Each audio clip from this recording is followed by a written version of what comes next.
Washington DC থেকে hello আমেরিকাতে সবাইকে জানাচ্ছি স্বাগতম। আমি মায়েশা। আমাদের আশেপাশে বিভিন্ন রকম ইন্টারেস্টিং খবর আর গল্প নিয়ে আবার ফিরে আসলাম। এই এপিসোডে কি আছে চলুন সেটা দেখে নিই। আজ দেখতে পাবেন আমেরিকায় ভোটাররা বন্দুক নিয়ন্ত্রণের বিষয়ে কি ভাবছে তা নিয়ে একটি প্রতিবেদন। প্রতিনিধি পরিষদের নিয়ন্ত্রণ রিপাবলিকানরা পাওয়ার পর থেকে আর কোনো বন্দুক নিয়ন্ত্রণ আইন প্রণয়ন হয়নি। হাউস মাইনরিটি লিডার হেকিম জেফরি ট্রাম্পের সমর্থকদের দোষারোপ করেছেন। Today, the MAGA extremists in the do-nothing Republican Congress. সেই সাথে আরও রয়েছে ইমার্সিভ আর্ট এক্সিবিশন নিয়ে একটি রিপোর্ট। রিমোটলি কাজ করার সক্ষমতার প্রয়োজন হয়। এটা একটা আস্ত নতুন দুনিয়া চোখের সামনে খুলে দেয়।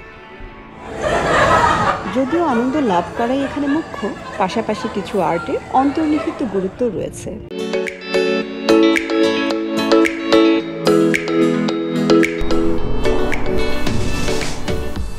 পিউ রিসার্চ পোলিং অনুযায়ী বন্দুক নিয়ন্ত্রণের ক্ষেত্রে আমেরিকান ভোটাররা বিভক্ত।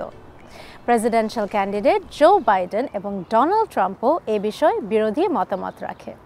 আসুন দেখি এই সম্পর্কে ভয়েস অব আমেরিকার রিপোর্ট। পিউ রিসার্চ সেন্টারের মতে প্রায় 1/3 আমেরিকান বলছেন তাদের বন্দুক আছে, এটা তাদের সাংবিধানিক অধিকার। সে কারণে প্রায়ই প্রেসিডেন্ট নির্বাচনে এটা একটি রাজনৈতিক ইস্যু হয়ে ওঠে। 2018 সালে ফ্লোরিডায় একটি হাই স্কুলে গুলির ঘটনা ঘটে এবং ছাত্রছাত্রীদের ক্লাসরুম থেকে পুলিশের সাহায্যে বের করে আনা হয়। তৎকালীন প্রেসিডেন্ট ডোনাল্ড ট্রাম্প নিহতদের পরিবারের সঙ্গে সাক্ষাৎ করেন। এটা অনেক দিন ধরেই চলছে, এমন অনেক উদাহরণ আছে এবং আমরা এটার সুরাহা করতে যাচ্ছি। প্রেসিডেন্ট হিসেবে ট্রাম্পের বন্দুক নীতিতে স্কুলের নিরাপত্তা জোরদার করায় এবং শিক্ষকদের অস্ত্র রাখার পরামর্শ দেওয়া হয়েছিল। দেশের শীর্ষ গান লবির অনুষ্ঠানে প্রেসিডেন্ট পদপ্রার্থী ট্রাম্প বলেছেন, ব্যক্তিগত নিরাপত্তার জন্য বন্দুক অপরিহার্য। আমাদের দেশ জাহান্নামে যাবে। লোভী গ্যাং এবং নির্মম অপরাধীরা আমাদের পথে সন্ত্রাস সৃষ্টি করছে এবং কুটিল জো বাইডেনের দুর্বলতার কারণে আমরা তৃতীয় বিশ্বযুদ্ধের দ্বারপ্রান্তে পৌঁছেছি। ন্যাশনাল রাইফেল অ্যাসোসিয়েশনের সমর্থন গ্রহণ করে ট্রাম্প বলেন, তার ভাষায় সংবিধানের 2য় সংশোধনীতে যে বন্দুকের অধিকার দেওয়া হয়েছে, বাইডেন আইন মেনে চলা নাগরিকদের কাছ থেকে আগ্নেয়াস্ত্র ছিনিয়ে নেয়ার চেষ্টা করছেন।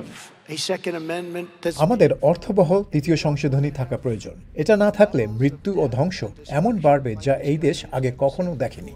2022 সালে টেক্সাসের একটি প্রাথমিক বিদ্যালয়ে এক কিশোর বন্দুকধারীর হামলায় 19 জন বাচ্চা ও 2 জন শিক্ষক নিহত হওয়ার পর প্রেসিডেন্ট বাইডেন বলেছেন, আমাদের পদক্ষেপ নিতে হবে। জাতি হিসেবে আমাদের প্রশ্ন, ঈশ্বরের নাম নিয়ে আমরা কখন বন্দুক লবির বিরুদ্ধে রুখে দাঁড়াবো? যখন ঈশ্বরের নামে করব, আমরা সবাই জানি যে আমাদের স্বতঃস্ফূর্তভাবে কি করা দরকার। হোয়াইট হাউস এবং কংগ্রেস তরুণ বন্দুক ক্রেতাদের ব্যাকগ্রাউন্ড চেক বাড়ানো এবং রাজ্যগুলিকে নিজের বা অন্যের জন্য বিপদ সৃষ্টি করতে পারে এমন লোকদের থেকে আগ্নেয়াস্ত্র সরিয়ে নেয়ার সহায়তায় একটি দ্বিপাক্ষিক পরিকল্পনায় সম্মত হয়। বাইডেন এই কঠোর আইনগুলোর পক্ষে প্রচারণা চালাচ্ছেন। প্রায় 30 বছরের মধ্যে আমি সবচেয়ে গুরুত্বপূর্ণ বন্দুক সুরক্ষা আইনে স্বাক্ষর করেছি। আমি জানি যে এলাকাবাসীর সঙ্গে আমি শোক প্রকাশ করেছি, তাদের জন্য এটা গুরুত্বপূর্ণ। আটলান্টার হাফ মুন বে এবং মন্টারে পার্কের কথা আমার স্মরণে আছে। 2022 সালে প্রতিনিধি পরিষদের নিয়ন্ত্রণ রিপাবলিকানরা পাওয়ার পর থেকে আর কোনো বন্দুক নিয়ন্ত্রণ আইন প্রণয়ন হয়নি। হাউস মাইনরিটি লিডার হেকিম জেফরি ট্রাম্পের সমর্থকদের দোষারোপ করেছেন। Today, the MAGA extremists in the do-nothing Republican Congress.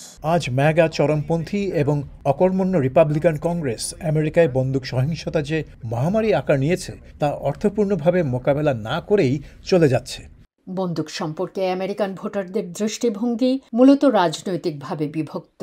Piu রিসার্চের তথ্যে রিপাবলিকান এবং রিপাবলিকানদের স্বতন্ত্রভাবে সমর্থনকারীরা ডেমোক্র্যাট এবং এর স্বতন্ত্র সমর্থকদের তুলনায় দ্বিগুণেরও বেশি বন্দুকের মালিক হওয়ার পক্ষে।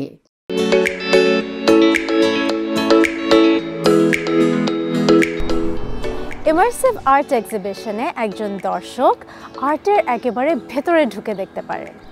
রিসেন্টলি এ ধরনের এক্সিবিশন খুবই পপুলার হয়ে উঠেছে। পোর্টল্যান্ডে এমনই একটি এক্সিবিট নিয়ে আমাদের নেক্সট রিপোর্ট। একদিকে ভার্চুয়াল রঙিন গ্রাফিতিতে ছাওয়া দেয়াল, অন্যদিকে অপার্থিব এক সুর বাজছে, যার সাথে একই তালে জ্বলছে নিচ্ছে ৭,০০০ এলইডি লাইট। প্রযুক্তিমুক্ত ও যুক্ত ইনস্টলেশনসে এমন ইউনিক এক্সপেরিয়েন্স পেতে হলে যেতে হবে পোর্টল্যান্ডে গত জুনে যাত্রা শুরু করা হপস্কচ ইমার্সিভ গ্যালারিতে। We are an experience that is driven by art. আমরা অনুভব নিয়ে কাজ করি যার সৃষ্টি শিল্পের তাড়না থেকে। নিকোল জেনসন হপস্কচের সহ প্রতিষ্ঠাতা, যার আরেকটি ভেন্যু রয়েছে টেক্সাসের সান আন্তোনিওতে। এটি খোলা হয়েছিল ২০২০ সালে। We just felt like as consumers, it's hard to find permanent immersive art. ভোক্তা হিসেবে আমাদের মনে হয়েছে ইমার্সিভ আর্ট বা বড় ইনস্টলেশন আর্টের অভিজ্ঞতা নিতে চাইলে ফেস্টিভ্যালের বাইরে স্থায়ী কোনো প্রদর্শনী খুঁজে পাওয়া বেশ কঠিন। যদিও বা কখনো কোনো সাধারণ গ্যালারিতে, বিমানবন্দরে বা শহরের পার্কে একটা ইন্টারেক্টিভ আর্ট পিস দেখতেও পান, একই সাথে এমন আরও 14টা আর্ট দেখতে পাওয়ার যে অভিজ্ঞতা তা সেখানে আপনি পাবেন না। পোর্টল্যান্ডে একটা হার্ডওয়্যার স্টোরকে জেনসন এবং তার দল স্থানীয়, জাতীয় এবং আন্তর্জাতিক শিল্পীদের কমিশনকৃত 14টি ইনস্টলেশনের মাধ্যমে একটি ছিমছাম আধুনিক স্থানে পরিণত করেছেন, যেখানে দর্শককে খেলতে উৎসাহিত করা হয়। জেনসন আর আমি একসাথে কয়েকটা আর্ট তৈরি করলাম। এটা তোমার নড়াচড়াকে ট্র্যাক করে। এই ইন্টারঅ্যাক্টিভ ইনস্টলেশনটা বানিয়েছে কিউফ্লেক্স নামের একটা আর্টিস্ট দল।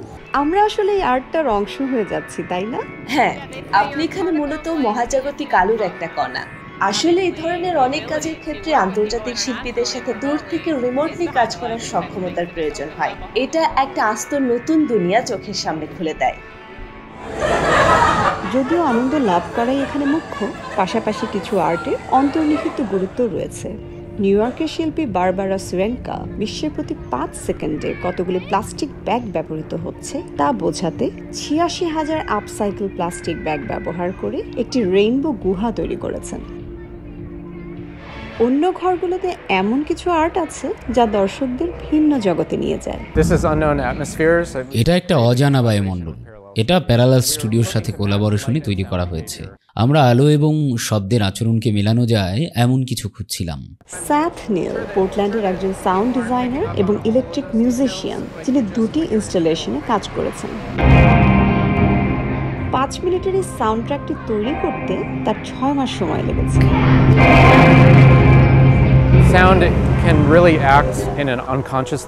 শব্দ আমাদের অবচেতন স্তরে বসে কোনো কিছু টের পেতে না দিয়েই আমাদের মেজাজ বা বিভিন্ন ইন্দ্রিয় দিয়ে আমরা যা অনুভব করি তা প্রভাবিত করতে পারে।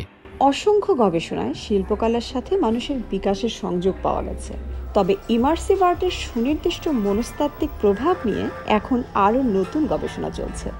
গত বছর পেনসিলভেনিয়া বিশ্ববিদ্যালয়ের একটি গবেষণায় দেখা গেছে মানুষের উচ্চতর আবেগ যেমন সুখ, বিস্ময় এবং স্বাচ্ছন্দ্য বোধের সাথে গভীর নিমগ্নতার সম্পর্ক আছে।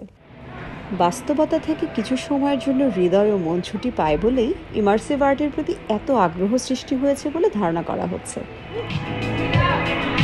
জেনসন জানান, গ্যালারি চালুর পর থেকে বেশিরভাগ দিনই হপস্কচের দৈনিক 1000 টিকিটের সবগুলোই বিক্রি হয়ে গেছে, যার মূল্য প্রাপ্তবয়স্কদের জন্য $24 এবং 3 বছরের বেশি বয়সী শিশুদের জন্য $15।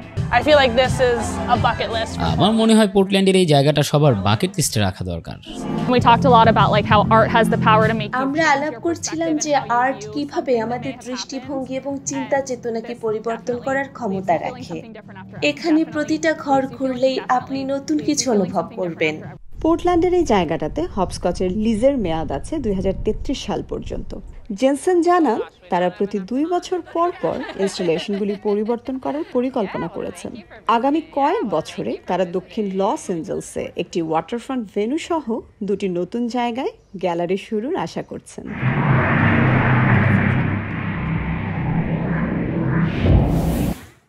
তো এই ছিল আমাদের আজকের এপিসোড। শো কেমন লাগছে আমাদেরকে জানাতে পারেন ভয়েস অফ আমেরিকা বাংলার ইউটিউব চ্যানেলে গিয়ে কমেন্ট সেকশনে। তাছাড়াও আমাদের ওয়েবসাইট www.voabangla.com এ আমরা আমাদের এপিসোডসগুলো আপলোড করে থাকি। সো আজকে এখানেই শেষ করছি, কিন্তু আবার দেখা হবে নেক্সট উইক একই দিন একই টাইম। সে পর্যন্ত সবাই ভালো থাকুন। Signing off, Maisha, voice of America.